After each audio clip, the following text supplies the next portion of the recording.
পারছি না আমি কাঁদলে তো হবে না, হাসতে হবে আমাকে। হাসবো আমি, কেন কাঁদবো? না, কাঁদলে সবকিছু ঘেটে যাবে তো। না, আমি সবকিছু এইভাবে নষ্ট হয়ে যেতে দেবো না।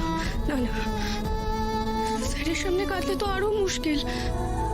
স্যারকে তখন আমি কি বলবো বলো তো বজরংবলী? এভাবে সবকিছু আমি ঘেটে যেতে দেবো না। যেমন চলছে তেমনই চলবে, তাহলে সবকিছু ঠিক হয়ে যাবে।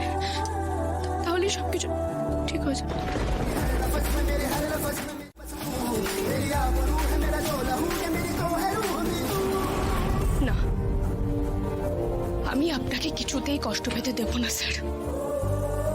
আপনাকে কিছুতেই আমি হেরে যেতে দেব না। জানি তার জন্য আপনার থেকে অনেক দূরে চলে যাওয়ার সিদ্ধান্ত নিয়েছি আমি।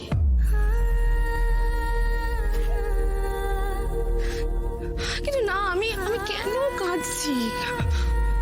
আমি কাঁদবো না। আমি ভালোবাসাকে বিসর্জন দিতে হবে বলে আমি কাঁদবো না। আমি কেন কাঁদবো বলো তো বজরংবলী? আমি যেটা করছি তো স্যারের জন্য করছি না, স্যারের ভালোর জন্য করছি তো। আর ভালোবাসার মানুষের জন্য কিছু করলে কেউ কাঁদে নাকি? স্যার খুশি হলে তো আমিও খুশি হব, তাই না? স্যার খুশি হলে আমিও খুশি হব।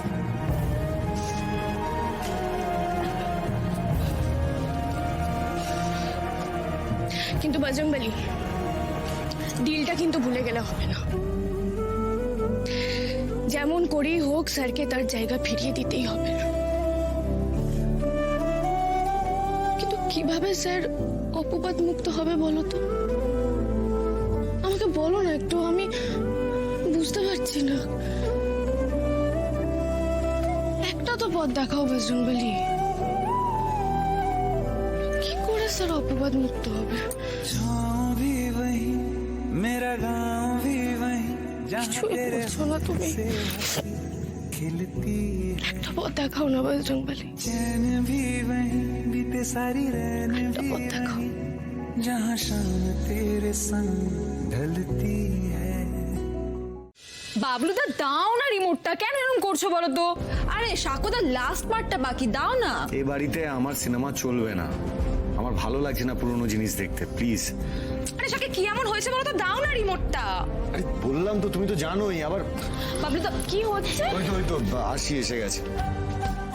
আসি, কেমন ছিল তোমার শো? শো তো খুব ভালো হয়েছে, কিন্তু ওইটা কি নিয়ে হচ্ছে? আর বলো না আরশি, আমরা সবাই মিলে একসাথে বাবলুদার একটা ব্লকবাস্টার সিনেমা আমার প্রতিশোধ দেখছিলাম। দুম করে লাস্ট পার্টে বন্ধ করে দিল। আমার প্রতিশোধ? দারুণ সুন্দর গল্পটা। তাই? কিরকম শুনি? আরে ছাড়ো না, বাদ দাও না। কেন বাদ দেবো? এই বন্ধু তুমি বলো তো। এসো আমি বলছি। একটা লোকটাকে মনে হবে যে সে মারা গেছে প্রথমে, ঠিক আছে, কিন্তু লোকটা মারা যায়নি। লোকটা প্রথমে তার বাড়িতে নিজেই আগুন লাগিয়ে পুরো বিষয়টাকে এমন করে সাজিয়েছে মনে হবে যে সে মারা গেছে। কিন্তু পরে যখন লোকটা ধরা পড়ে তখন বোঝা যায় যে লোকটা আসলে মারা যায়নি, নিজেকে বাঁচানোর জন্য মারা যাওয়ার নাটক করছিল। লাস্ট পার্টটা দেখতে তো পেলাম না। সাক্ষ্যটা দাও না রিমোটটা।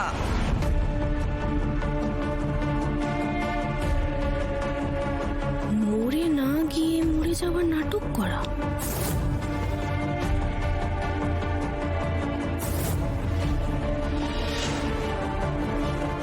দুম করে আমাকে বাড়ি থেকে নিয়ে এলে, আর সমানে এখন কাকে যেন খুঁজে যাচ্ছ। আমি তোমাকে সারা রাস্তায় জিজ্ঞেস করলাম, কিচ্ছু বললে না তুমি আমাকে। এবার কিন্তু সত্যি আমার মাথাটা গরম হয়ে যাচ্ছে।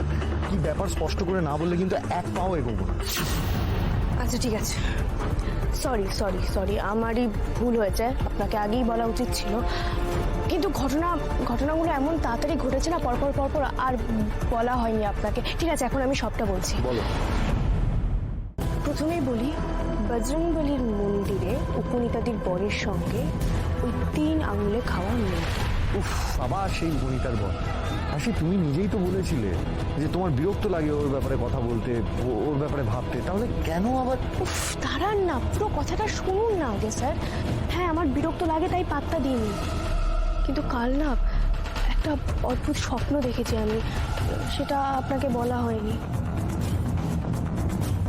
স্বপ্নে দেখলাম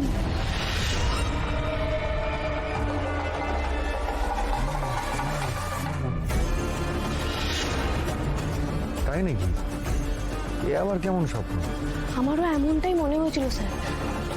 আর তারপর ঘটে আরও একটা অদ্ভুত ঘটনা। আপনার কথা শুনে তো আমি পার্লারে চলে গেলাম, আর তারপর গিয়েই দেখলাম ফালতু পার্লার একটা কেউ কাজের না, একটা নেল সেভ করতে পারছো না, অথচ দামটা কিন্তু ঠিক মিলে ধরে নিয়েছো।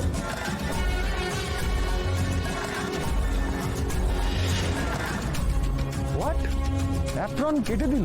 হ্যাঁ স্যার, আমিও ঠিক আপনার মতোই চমকে গেছিলাম। আমার সাথে সাথে উপনীতাদির কথা মাথায় এসেছিল। আর জানেন, আজকে সারা প্রোগ্রামে আমার উপনীতাদির কথাই মাথায় ঘুরছিল।